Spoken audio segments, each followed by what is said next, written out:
नमस्कार बच्चों। आज हम सब पढ़ेंगे कक्षा 10 की हिंदी क्षितिज भाग 2 का 5वां पाठ उत्साह। उत्साह कविता के रचनाकार श्री सूर्यकांत त्रिपाठी निराला जी हैं, जो छायावाद के कवि हैं। और उत्साह एक आवाहन गीत है जो बादल को संबोधित है। बादल निराला जी का प्रिय विषय है। कविता में बादल एक तरफ पीड़ित प्यासे जन की आकांक्षा को पूरा करने वाला है, तो दूसरी तरफ वही बादल नई कल्पना और नए अंकुर के लिए विध्वंस, विप्लव और क्रांति चेतना को संभव करने वाला भी है। कवि जीवन को व्यापक और समग्र दृष्टि से देखते हैं। कविता में ललित कल्पना और क्रांति चेतना दोनों हैं। सामाजिक क्रांति या बदलाव में साहित्य की भूमिका महत्वपूर्ण होती है। निराला इसे नवजीवन और नूतन कविता के संदर्भ में देखते हैं। तो चलिए पढ़ते हैं पाठ उत्साह। बादल गरजो घेर घेर घोर गगन धाराधर वो। कवि निराला जी बादलों से कहते हैं कि ए बादल तुम गरजो। कैसे गरजो?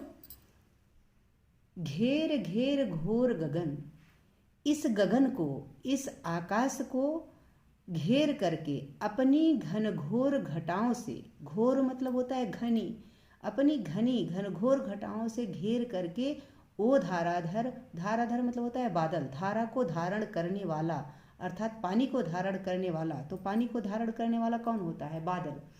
तो कवि बादल से कहते हैं कि ए धाराधर, वो धाराधर, हे बादल तुम अपनी घनघोर घटाओं से इस गगन को, इस आकाश को घेर घेर करके गरजो। बादल तुम गरजो। ललित ललित काले घुंघराले बाल कल्पना के से पाले।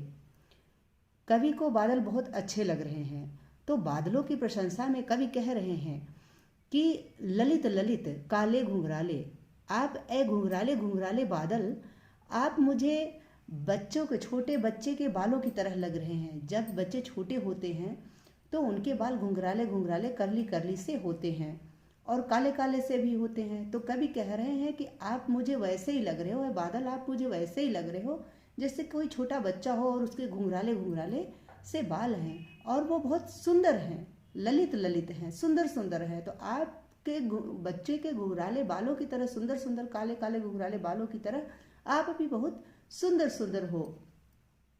और बाल कल्पना के से पाले, जैसे बच्चों की कल्पनाएं अधिक सुंदर होती हैं। बाल कल्पना के से पाले का मतलब होता है जैसे बच्चे अपनी बचपन में अपने कल्पनाओं को पाल लेते हैं, नई नई कहानियां गढ़ लेते हैं, नई नई कल्पना कर लेते हैं और तरह तरह की ऐसी कल्पनाएं करते हैं कि जो हम सोच भी नहीं पाते। बच्चे ऐसे प्रश्न हमसे पूछ देते हैं, जैसे अपने मम्मी पापा से प्रश्न कर दें कि आपने अपनी शादी में मुझे क्यों नहीं यहाँ बुलाया, मैं कहाँ हूँ आपकी शादी में।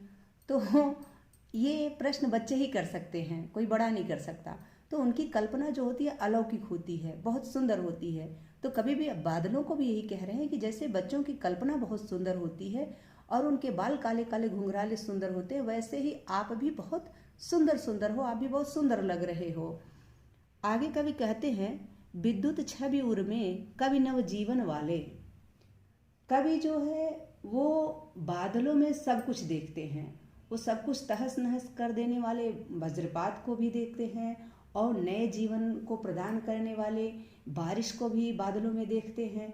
तो कवि कहते हैं बादलों से कि ऐ बादल, वो अपने बादलों से अनुरोध करते हैं कि ऐ बादल आप अपने कठोर वज्र शक्ति को अपने भीतर छुपा करके, जो वज्र छिपा यानी अपने वज्र को छिपा लो। जो आपका भीषण है, वज्र मतलब होता है कठोर, भीषण, जो आपका भीषण हथियार है, कठोर हथियार है, वज्र है, उसको आप अपने हृदय में छिपा लो, अंदर छिपा लो। और अपनी विद्युत छवि से, अपनी विद्युत छवि, बादलों में विद्युत भी होती है, बिजली भी होती है और वज्र भी होता है। आपने देखा है ना कि जब बादल तेज बारिश होती है तो गरजते हैं और बिजली चमकती है। तो हमने सुना है कि कभी कभी क्या होता है कि बिजली गिरी, आकाशीय बिजली गिरने से इतने लोगों की मौत हो गई, ऐसा हो गया वैसा हो गया। तो वो आकाशीय बिजली जो होती है वही वज्र होता है। तो कभी कहते हैं कि अपने उस वज्रपात को छिपा लो, अपने हृदय में छिपा लो और अपनी विद्युत से, अपनी चमक से कवि जैसे अपनी कविता के माध्यम से, कवि नवजीवन वाले यानी जैसे कवि अपनी कविता के माध्यम से लोगों में उत्साह भर देता है, ठीक उसी प्रकार आप अपनी विद्युत की छवि से इस धरा पे उत्साह भर दो, धरा के लोगों में उत्साह भर दो। जो लोग अपने जीवन से निराश हो चुके हैं, आप उनमें उत्साह भर दो ताकि उनका उत्साह बढ़े और उनके अंदर जीने की इच्छा जागृत हो। तो जैसे कवि अपनी कल्पनाओं से उत्साह भरता है, ठीक उसी प्रकार आप अपनी विद्युत छवि से, अपनी प्यारी गर्जना से उनके अंदर उत्साह भर दो। ऐ बादल तुम गरजो, ऐ बादल आप गरजो, ऐसा कवि बादल से आग्रह कर रहे हैं। आगे कवि क्या कहते हैं? आकाश में उमड़ते घुमड़ते बादलों को देख करके कवि कहते हैं कि विकल विकल उन्मन थे उन्मन, विश्व के निदाघ के सकल जन। कवि कहते हैं कि विश्व के सकल जन, विश्व के सभी लोग निदाघ यानी भीषण गर्मी से विकल, विकल यानी व्याकुल थे, और उन्मन थे। उन्मन थे मतलब उनका मन कहीं लग नहीं रहा था, कहीं भी मन न लगने की स्थिति को ही उन्मन कहते हैं। अनमनापन, जैसे बेचैनी, जब अंदर बेचैनी होती है तो इंसान का मन कहीं भी नहीं लगता है। तो जब बहुत ज़्यादा गर्मी होती है तो मन बेचैन होता ही है। हमने भी देखा है कि जून जुलाई के मौसम में जब बहुत ज़्यादा गर्मी होती है तो मन एकदम बेचैन हो जाता है, कहीं नहीं लगता। तो कवि वही कह रहे हैं बादल से कि ऐ बादल, विश्व के सभी जन, सकल जन यानी संपूर्ण जन, सभी लोग आज भीषण गर्मी के कारण विकल हैं, विह्वल हैं, परेशान हैं और उनका मन कहीं भी लग नहीं रहा है। तो आप आ जाओ और यहाँ बारिश करो।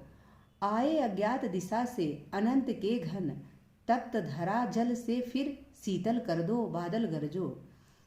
कभी देखते हैं कि ऐसी भीषण गर्मी में कहीं से अचानक से बादल आने लगते हैं, तो वही कहते हैं कि अनंत के घन, अनंत मतलब कभी न खत्म होने वाले, और अनंत श्री विष्णु भगवान जी को भी कहा जाता है। तो ईश्वर के द्वारा भेजे गए अज्ञात दिशा से आने वाले ऐ अनंत के घन, ऐ अनंत बादल, कभी न खत्म होने वाले बादल, आप आए हो तो ऐसा करो कि आप इस तप्त धरा को, यानी जो धरा, जो धरती गर्मी से एकदम व्याकुल है, जहाँ लोग एकदम व्याकुल है गर्मी से, आप ऐसी जलती हुई धरती को, तप्त धरा को, ऐसी भीषण गर्मी से परेशान धरती को अपने जल से फिर से आप शीतल कर दो, इसे ठंडा कर दो। इसमें नए जीवन प्रदान करने के लिए ऐसी रिमझिम बारिश करो जिससे नए जीवन का निर्माण हो सके। आप अपने वज्र को अपने अंदर छुपा लो, यानी अपनी भीषण जो आपका वज्रपात है उसको अंदर अंदर छिपा लो, और अपनी रिमझिम रिमझिम बारिश से आप इस धरा को शीतल कर दो ताकि नए जीवन की उत्पत्ति हो सके। और बादल से कभी कहते हैं कि आप खूब गरजे और खूब बरसे और सारी धरती को तृप्त कर दे, सारी धरती को शीतल कर दे। ऐ बादल आप गरजो। आशा है कि आप सबको इस पाठ का अर्थ अच्छे से समझ में आ गया होगा। ठीक है, बहुत बहुत धन्यवाद।